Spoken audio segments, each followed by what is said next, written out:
Good day. This is week 14 of a 52-week series on what every web administrator needs to know to be successful in this space. My name is Scott Forsyth, and today I want to discuss outbound rules within URL Rewrite. And so if you've been watching the series so far, I've covered URL Rewrite for incoming rules so far. I spent a few weeks discussing URL Rewrite and also the regular expression part of it. So today I want to talk about outbound rules and the benefit that we have, what we can use them for, and how to use them. And I do a couple walkthroughs too, actually. So the question, where are outbound rules used? And what you can do with an outbound rule is you can take the page, the content of your page, and actually change it in flight. So let's say you have a situation where you have HTTP references on a particular page, but you want to, it's your secure page, your login page or your payment page, and you want to change every reference to an HTTPS automatically, or particular ones. You can actually do that, and it's more useful if you don't have access to changing the code, if you're stuck in a situation. Or another place where it's very handy is if you have one site with multiple domain names, and you want to make every domain name appear as if it's in the root without changing all your code, and you can use an outbound rule to do changes of this nature. Very powerful. The other thing we can do is add X headers or headers on the way through that are available for tools like Fiddler and Firebug. And I'll show you both of these examples and they'll make more sense here shortly. So let's dive right in and let's look at our first example. I have a page set up, and if I go to contosa.com, this is just for a real simple page, but notice the search here. And if I view the source, it's within an A tag and an href, and I'm going to www.google.com. So because I use Microsoft tools a lot, let's send a little bit of traffic to the Bing search engine, and I want to change this in flight. Of course, I own the site. I can do whatever I want. You wouldn't do this if you managed someone else's site without getting their permission, of course. So let's change this in flight. So here's what we do. We would go to the server level. In this case, you could do it at a site level. In fact, actually, maybe we better. Let's do this at Contosa site level. And we're going to go to URL Rewrite. We will add an outbound blank rule. And we're going to change Google to Bing. Now, a precondition says we only need to do this for certain types of pages. So let's add one for just HTML content. That way we're not doing text files, image files, any other type of file. We just want to do our HTML content. So we can create a new precondition, and we're going to call this isHTML, and we're going to say add, and it defaults nicely for us to the response content type, which is what we want. And we're going to say if it starts with text HTML, like this. And we'll say OK. So now it's only going to apply to that type. Now there's two types of matching scope. The response, which we're going to do now, and then the next demo I'm going to do in a few minutes, which is our server variable. And so we're going to match the content within, and there's a bunch that are pre-selected for us. We're going to select our A href, but you could actually use any of the existing ones or even create a custom tag. So there's a lot of flexibility that you have here. And we're going to say if it matches, and what we're going to do is, let's say if it's anything.google and .com, I'm doing a slash dot because it's a special character, .wildcard. Okay, so now we have anything.google.com. Now see this first, we're going to use that as a back reference 1 and a back reference 2. And so in this situation we're going to rewrite 2, and let's maintain that first part.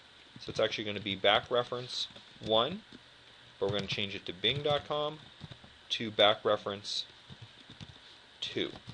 And so that way it's going to have the HTTP, and then in my example didn't have anything after google.com, but it could be a long URL.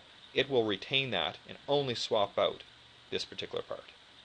So let's apply and let's see if it works. Refresh, and it doesn't. And I wanted to show you this, is there is a gotcha, is because the page is compressed, it's not able to do that rewrite on the way through. And so there's two ways around this. One, in my case, it's not a busy site. I'm going to turn this off, and that will take care of it. And it's fine for me. If you do search for that error, you'll get a good result here pretty soon that Ruslan from Microsoft has responded with a solution on how to take care of this.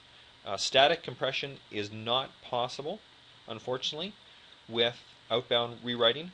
but you can do it with dynamic if you have access to the server, if it's not a shared server for you. There's a registry change, one change in app post config, and then reordering the modules. And so if you want to do that, it's definitely worthwhile doing that. In my case, I'm just going to turn that off and refresh, and notice it works. Let's try it out. Click search, and there we go. It redirected us to Bing. So if I view the page source, notice it changed the content of the page in flight. So you can probably already start to think of many examples where you may want to do this. So that's the first type of outbound rule.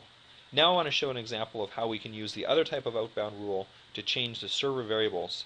So we can use things like Fiddler to take a look at our X headers. And let's take a look at this. Fiddler is a great tool. If you haven't used it, it's free. It's real straightforward in its use. And the idea is I have it just turned on and it's listening to all traffic going by.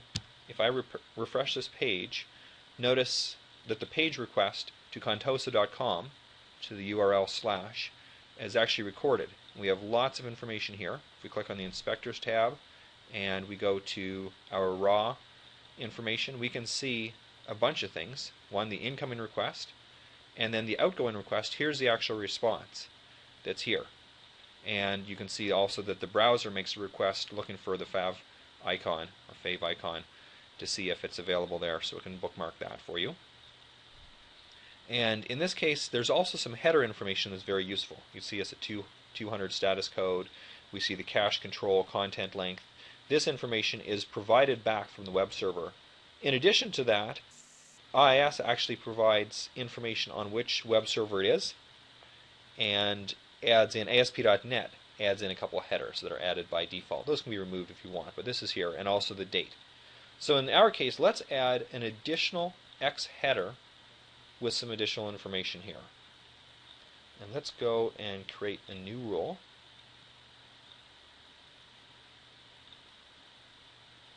And okay, I guess this time I'm doing it at the global level. That's why we don't see the other rule. And so we're going to say add X server name. Now we don't want a precondition. I want to do it for every type of file. And we're going to now change the matching scope to a server variable. Now the variable name, here's the gotcha. And it's not obvious at first what this should be. It needs to start with a response underscore, and then every time where you normally have a dash, you'd use an underscore. So for example, this server name here would actually turn into this one here, X server name. Okay, gotcha. So that's not obvious at first at all. But okay, so the pattern, we don't care. We're going to say anything, and we're not going to worry about a condition. It doesn't matter. We're going to do it for everything. And the rewrite, we're going to say your domain name is, and this is just an example, HTTP host. So let's save this and see if it works. So we'll come back here, refresh the page, and we go to Fiddler. Okay, that didn't refresh properly. Let's try again. F5. Go back to Fiddler, and notice that we now have our X server name. Your domain name is contosa.com. So with URL Rewrite, we have tremendous amount of control of headers, of the content, of the URL, anything in the server variables. Okay, now I want to take this one step further, and I want to show the server name on the way through. This is great for a web farm situation where if I have multiple nodes in a web farm, I want to have each node announce itself on the way through. So if there are failures, I can actually narrow it down to which server is causing that failure. Unfortunately, URL Rewrite doesn't provide the server name for us. It's not a standard server variable. And so I made available another tool today that gives us that functionality. And so if I go to my blog, and I'm going to search for server name, and go to this one here, the URL Rewrite server name variable provider, and I have some information about it. And okay, so there are a couple caveats that are really important to take note of. One, this only works for version 2.0 or greater of the framework, and so if you have any with 1.1, it will break them. And so you will either want to apply it to just the sites that have 2.0, or if you don't have an old 1.1 site, then no big deal. You can apply it at the global level. So this does fail closed, unfortunately, which means if it breaks, it's going to really affect your site because it's taking every outgoing page request and changing it. So just be careful. It shouldn't degrade over time. It's either going to work or not when you first install it, and as long as it works, it should stay working. But what that means, and also there could be a very small performance overhead because you're adding something on the way through every single time. You may put it on every time, and that's no big deal. It should work completely fine. Or you can turn it on just for troubleshooting. And if you want to troubleshoot a particular site, a particular issue, add this component just when you need it for as long as you need it. Okay, so this blog post also gives an example of what I'm basically covering here right now. So here's how to do the install. I think it's actually very straightforward.